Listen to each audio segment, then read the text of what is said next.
नमस्ते।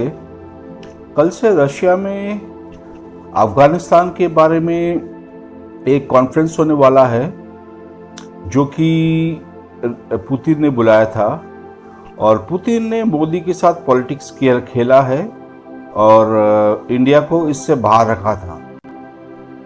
तो इसका बहुत बड़ा एक रिएक्शन आज हुआ है।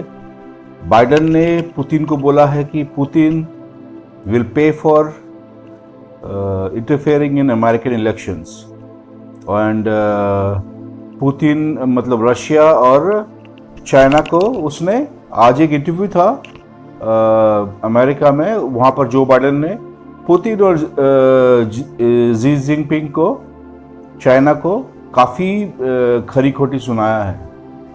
तो ये तो बहुत बड़ा डेवलपमेंट है, क्योंकि पुतिन इंडिया को बाहर रख के इंडिया पर प्रेशर डालना चाहता था कि वो इम्पोर्टेंट बन जाएगा अमेरिका के सामने, पर उसका एक मुंह तोड़ जवाब इंडिया से मिला है।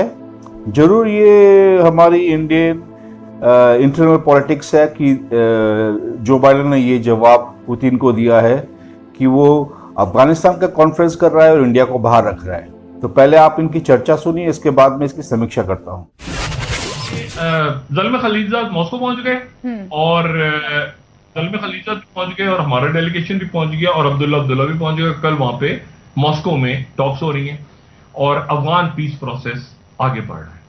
लेकिन इसी दौरान अगर आप उसको बिल्कुल एसोसिएटेड प्रेस की न्यूज देखें, एपी न्यूज की, तो वहां पर यह हुआ है कि जनाब एक इंटेलिजेंस रिपोर्ट लीक हुई है अमेरिका में, और इंटेलिजेंस रिपोर्ट यह है कि पुतिन ने ऑपरेशन किया था कि ट्रंप जीत जाए बाइडेन के अगेंस्ट। उनकी इंटेलिजेंस को सबूत मिल गए हैं। अब ये बड़ी इंटरेस्टिंग बात है कि बाइडेन एडमिनिस्ट्रेशन को सबूत मिल गए हैं कि पुतिन बराह रास्त इन्वॉल्व था अमेरिका के इलेक्शंस को रिग करने में। और इसी को फिर बीबीसी न्यूज ये रिपोर्ट कर रहा है कि Russia Putin authorize pro Trump influence campaign, intelligence says. ठीक है, अच्छा, इसका मतलब ये बड़ी खौफनाक बात है। अच्छा, रशिया ने आगे से इसको रॉयटर्स रशिया कह रहा है कि बिल्कुल गलत है, पुतिन के ऊपर इल्जाम लगाना बेसलेस है, और उनकी भी जो ताज न्यूज एजेंसी है वो भी कह रही है कि ये क्रेमलिन डिसमिस करता है इस पूरी रिपोर्ट को। न्यूयॉर्क टाइम्स कह रहा है कि रशिया ने इंटरफेयर किया इलेक्शंस के अंदर। और फिर जो ज्यादा मेरे लिए अजीब सी बात है वो ये है कि राइटर्स फिर बाइडेन की एबीसी न्यूज के हवाले से कह रहा है कि Biden was Russia Putin will pay price for elections meddling. और गार्डियन ये कह रहा है कि बाइडेन ने कहा है Putin is a killer, Putin is a killer. ये गार्डियन खबर, ये आप देखिए बड़ी अजीब सी बात है। बाइडेन कह रहा है Putin is a killer and says he will pay for Russian interference in US elections. तलखी दुनिया में इस लेवल पे है, ठीक है। और ये वो जगह है जहां पर जाके कल तालिबान के डायलॉग हो रहे हैं और अमेरिका साथ भी है उनके। अमेरिका ने ही प्रपोज किया। अच्छा, ज़ल्मे खलीलज़ाद मॉस्को में, इंटरेस्टिंग बात, ज़ल्मे खलीलज़ाद उधर है और बाइडेन कह रहा है कि ये कातिल है और ये प्राइस पे करेगा। बहुत मुश्किल है दुनिया की डिप्लोमेसी समझना। ठीक है, चाइना के अगेंस्ट बयान भी आ रहे हैं और चाइना जो है वो अलास्का में मिलने भी जा रहा है। एक नई धमकी दी है कि अगर 1 मई से अमेरिकी फौज वापस ना गई और मुआहदे पर अमल दरामद ना हुआ जो ट्रंप इंतजामिया के साथ तय किया था तालिबान क़यादत ने, तो फिर दोबारा नए हमले शुरू हो जाएंगे। दूसरी तरफ अमेरिकी सदर ने यह ऐलान किया था आज सुबह, जिसके जवाब में तालिबान की धमकी सामने आई कि 1 मई की डेडलाइन पर अमल होता हुआ नजर नहीं आता और ये शेड्यूल मुतासर हो सकता है। और ये सब अगर ये होता है, अफगानिस्तान के अंदर एक नई जंग शुरू हो जाती है। और जैसे हम इस बात का इजहार करते रहे हैं कि जो नई साजिशें खित्ते में बुनी जा रही हैं, और ख़ास तौर पे क्वाड का हमने जिक्र किया कि 4 मुल्क की इत्तेहाद भी वजूद में आ रहा है और उनके अपने अज़ाइम है, तो इस खित्ते से लेकर ये पूरा रीजन जो है जनूबी एशिया का, इस पर क्या होने का वाला है? आज से कुछ 4-5 दिन पहले मैंने अमरीकी वज़ीर ख़ारिजा का एक खत सुनाया था अशरफ गनी के नाम, और उसने कहा था कि आपकी जो मालूमात हैं उसकी बुनियाद पर हमें अपनी पॉलिसी को बदलने का मौका मिला है और हम समझते हैं कि आप जो बात कर रहे हैं वो बिल्कुल ठीक है। अब कल मॉस्को में इजलास हो रहा है, उसके अंदर उसने कहा था कि हमने तुर्की को कहा है कि 5 मुल्कों का एक कॉन्फ्रेंस बुलाई जाए, अफगानिस्तान, ईरान, ठीक है, पाकिस्तान, इंडिया और अमेरिका, इन 5 मुल्कों को उसमें बुलाया जाए। आज से पहले ट्रंप के जमाने तक इंडिया इसमें से आउट हो चुका था, बल्कि ईरान भी इसमें से आउट हो चुका हुआ था। It was Pakistan, Afghanistan and America. Afghan government out हो चुकी हुई थी। ये सक्सेसफुल सूरत हाल ये थी कि अफगान गवर्नमेंट भी कहते कि अमेरिका जब एक हाथी का है तो हाथी के पांव में, उनके ब्याफ पे हम बात कर रहे हैं। और अमेरिका ने कहा था कि ये इसको आप लेके चलना, और वो चाहता था ट्रंप नेक नीति के साथ। तालिबान भी इस बात पे समझते थे कि हमें पहली दफा एक वाज़े दुश्मन से सामना करना पड़ा है जो मुनाफिकत नहीं करता। वो आज कहते कल मॉस्को में उन्होंने मॉस्को को कहा है कि आप ये करो, और आज भी बाइडेन ने बयान दिया है एक अजीबोगरीब। साफी ने पूछा, अब देखिए आप साफी हैं, मैं भी साफी, दुनिया पूरी में साफत में प्रॉम्प्टेड क्वेश्चन होते हैं। यार ये सवाल मुझसे पूछना, मैं इसका ये जवाब दूंगा कम अज कम इंटरनेशनल लेवल पे। जब आपकी एक प्रॉम्प्टेड क्वेश्चन एक साफी ने पूछा कि आप क्या समझते हैं प्यूटन के बारे में, इज ही अ मर्डरर? तो उसने कहा yes he is a murderer. अच्छा, ये इंटरनेशनल लेवल पे ये बिल्कुल ऐसा होता है जैसे वार टोन जिसको कहा जाता है कि फलां शख्स एक कातिल है। आपके 2 इंटरनेशनल पावर्स की सूरत हाल हो, जिसके ऊपर आज रशिया ने बहुत एहतजाज किया है कि हम आपको कोऑपरेट कर रहे हैं, हम आपको अफगानिस्तान के अंदर से एक रास्ता दे रहे हैं, सब कुछ हो रहा है, आप ये नहीं कर रहे। उसकी 2-3 वजूहात हैं कि ये जो आज इस वक्त म्यांमार का इलाका है और ये इंडो पैसिफिक रीजन है, इसके आने से पहले जिस वक्त इंडो पैसिफिक स्ट्रेटेजी आई थी तो उन्होंने 2 मुल्कों का इशारा किया था। एक उन्होंने कहा था एक नया नासूर दोबारा से उठा है। उन्होंने कहा ए मलैंगनेंट, बकायदा स्ट्रेटेजी में मलैंगनेंट का नाम लिया था रशिया को, कि मलैंगनेंट जो है ये एक नया उठ रहा है, और वो मलैंगनेंट जो है वो यूरोप पूरे को कैंसर की लपेट में ले लेगा, इसलिए हमें इसको रोकना है। एक तो ये उन्होंने बात की थी। दूसरा उन्होंने ये कहा था कि China is a ravenous force. China जो है रिग्रेसिव फोर्स है, ये दुनिया को जो जमहूरियत के मामले में आगे जा चुकी है, चाइना दुनिया को वापस आमरीयत की तरफ, यूनी गवर्नमेंट की तरफ, एक पीछे की तरफ धकेल रहा है वो चीज कि देखें तरक्की ऐसे भी हो सकती है, 1 पार्टी गवर्नमेंट से भी हो सकती है, जमहूरियत जरूरी नहीं है। और चाइना जो है वो उसके साथ साथ ये है कि लोगों को डेट ट्रैप में डाल रहा है।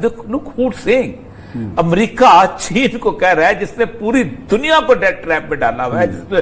तो उन्होंने ये दिसंबर 2019 में स्ट्रेटेजी दी थी, और उसके बाद वो आगे चलते चलते इस साल के एंड के अंदर वो मुआहदा हो गया था, और आपको हम कल बात करते क्वेट की सूरत हाल आई थी। आज ये जो इन्होंने बयान जारी किया है वो बहुत अहम है, देखने वाला है। वो कहते ये हैं कि इस जंग के अंदर हुआ क्या है कि तुर्की में अमन कॉन्फ्रेंस, काबुल में एक बार फिर अमन समझौता करने के साजिशों, छापो, टारगेट उन्होंने क्या हुआ कर कह रहे। उधर से अमेरिका ये कह रहा है, इधर से हम अगर खामोश हैं, लेकिन हमारे उसका बाइडेन के उसका क्या नाम, ब्लिंकन के क्या नाम है उसका, अमेरिकी वज़ीर ख़ारिजा का, कि हम रिव्यू कर सकते हैं 1 मई की उसको। असल में पाकिस्तान, इंडिया में और ईरान में बहुत सारी ऐसी कुव्वतें हैं कि जो कुव्वतें इसमें समझती हैं कि अगर अमेरिका यहां से चला गया तो उनका मफाद बहुत सख्त कमजोर होगा। आपको शायद याद नहीं कि हिकमत जार साहब अभी पिछले दिनों आए हुए थे। हिकमत जार साहब जो थे जिस वक्त वहां से अमेरिकी फोर्सेज आई हैं, तो आपको याद होगा कि वो ईरान चले गए थे, फिर ईरान से भी निकल गए थे। मैं बताता हूं कैसे निकले थे। उनको ईरानी फोर्सेस ने कहा था कि आप हुकूमत का साथ दें ऑन द गन पॉइंट, और रात को उन्होंने 3 दिन की मोहलत मांगी थी, और वो हेलमंद के करीब जो दरिया है जो एंटर होता है, वहां से बगैर किसी उसके चीज के खाए पिए सब कुछ किए वो वहां एंटर हुए थे, जहां से उसको फिर एक और बहुत बड़ा नाम है, मैं यहां नहीं लेना चाहता, वो उनको उठा के एक और जगह ले आए थे, और फिर उसके बाद उन्होंने तालिबान के साथ अपने तल्लुकात को बेहतर किया था। हालांकि वो तालिबान ने काफी सारे उन लोगों को शहीद भी किया था, आपस में उनको उस वक्त पूरा सपोर्ट किया था। बरतानवी फोर्सेस जो थी वो जब इस्माइल खान के लश्करगाह में फंसी थी तो उनको ईरानी फोर्सेस ने आके निकाला था, जिनमें से 3 उनके ईरानी जो थे पाकिस्तान के बड़े कमांडर मारे गए थे, जिनका उनका जनाजा कौम में जाके पड़ा था। اسی طرح انڈیا جو ہے اس کے بیشتر لوگ جو ہیں مختلف ٹھیکوں میں فوج لکھی ٹھیکوں میں مارے گئے تھے وہاں پر، لیکن انڈیا نے اپنے $2 بلین کو وہاں انویسٹمنٹ کیا، وہاں اس نے پوری سڑکیں بنائی، وہاں اس نے دیکھیں پورے افغانستان میں 6 ہندو ہوں گے لیکن 16 سفارتخانے ان کو کھلے ہوئے تھے، کس ہندو کو تصرف کر رہے تھے اور کن کو پاسپورٹ دے رہے تھے، کن کو کیا کر رہے تھے. تو وہ بنیادی طور پر اصل میں انڈیا کے لیے ایک بہت بڑا سیٹ بیک تھا. انڈیا کو مضبوط کرنا چاہتے ہیں وہ لوگ افغانستان کے اندر پاکستان کے خلاف ایک اسٹیبلشمنٹ قائم کرنے کی، لیکن عثمان صاحب خوف کیا ہے؟ خوف اس چیز کا ہے کہ افغانستان جو ہے وہ اس کو ہم پرامن نہ بنائیں. اگر وہ پرامن ہو گیا تو پھر کشمیر جو ہے اس میں ساری دنیا کا جہاد اکٹھا ہو جائے گا. اور انڈیا میں جو آگ لگ چکی ہے، یہ آگ اب سوپور میں اور اس میں نہیں ہے، یہ آگ جو ہے یہ اپنا کانپور میں بھی ہے، یہ دلی میں لگی ہوئی ہے، یہ حیدرآباد دکن میں ہے، احمد آباد میں ہے، اورنگ آباد میں ہے، بنارس میں ہے، کلکتہ میں. کون سا شہر ہے جہاں یہ آگ نہیں ہے؟ اور اگر ایک دفعہ یہ آگ کا پروانہ چل پڑا تو انڈیا تو چائنا تو کمال ہو جائے گا. تو آپ لوگوں نے ان کی جو بھی بلا بلا سنی پاکستانیوں کی، پاکستان پہلے سوچتے تھے کہ کیونکہ دیکھیے جو ٹرمپ تھا وہ نوسکھیا تھا، he had no knowledge of what was happening in the world. وہ اپنا اندرونی American, because he was a businessman, اس کو صرف ٹریڈ وار سے چائنا سے پرابلم تھا اور کچھ بھی نہیں تھا ورلڈ میں کیا ہو رہا ہے. پر جو جیو پولیٹیکل جو ایشوز تھے اس میں ہی ہیڈ نو نالج. تو اس نے افغانستان کو کمپلیٹلی سرنڈر کر دیا تھا and he wanted to withdraw. اور اس سے پاکستانیوں نے اور پاکستانی رشینز اور چائنیز نے بہت فائدہ اٹھایا تھا. اس میں سے ایران، انڈیا سبھی کو باہر کر دیا تھا. صرف پاکستان، طالبان، ایون اشرف غنی کی جو سرکار ہے اس کو بھی باہر کر دیا تھا. تو یہ تو ہوگا نہیں، کیونکہ یہ جو بھی رشیا کر رہا ہے it will be a useless conference. کیونکہ ابھی جو بیان بائیڈن کا آیا ہے کہ Putin is a criminal and he has to pay for whatever he has done in interfering in American elections. پتہ نہیں یہ کتنا سچ ہے کتنا جھوٹ ہے، پر it was at the time of a conference which is going to start tomorrow, جو کہ بہت امپورٹنٹ ایک سگنل ہے. اس کا مطلب ہے کہ آپ جو مرضی اس کانفرنس میں کریں، انڈیا کو باہر رکھ کے آپ کچھ نہیں کر سکتے. تو یہ ایک انڈیا کے سپورٹ میں بائیڈن نے یہ جو بیان دیا ہے، تو یہ بہت سارے لوگ نہیں سمجھ پائیں گے، پر آگے والے جب آنے والے دن آئیں گے تو اس میں آپ دھیرے دھیرے سمجھ جائیں گے. جو امپورٹنٹ جو کانفرنس ہونے والا ہے وہ ٹرکی میں ہونے والا ہے. ٹرکی میں اس لیے کرا رہے ہیں Biden because they want to cut Turkey out of Pakistan influence. Pakistan جو ٹرکی کے بہت کلوز ہو چکا تھا، تو ایک بار جب انڈیا ٹرکی میں جائے گا اور امریکہ بھی جائے گا تو ٹرکی کو ڈیولپ کیا جائے گا کہ وہ پاکستان سے دور ہو اور چائنا سے بھی دور ہو. کیونکہ ابھی ایک لیٹسٹ آپ نے رپورٹ بھی سنا ہوگا کہ جو سعودی عربیہ ہے وہ ٹرکی سے کچھ ڈرونز بھی خرید رہا ہے، آرم ڈرونز. تو خیر یہ ڈیولپمنٹس ہوتے رہیں گے. آپ کیا سوچتے ہیں اس کے بارے میں؟ یہ ڈیولپمنٹ ہوا ہے کمنٹ میں لکھیے، اور اگر میرے چینل میں نئے ہیں تو پلیز سبسکرائب کریے، کیونکہ اس طرح کے ویڈیوز لانے میں میرے کو پروتساہن ملے گا اگر آپ سبسکرائب کرتے ہیں. دھنیہ واد. Thank you.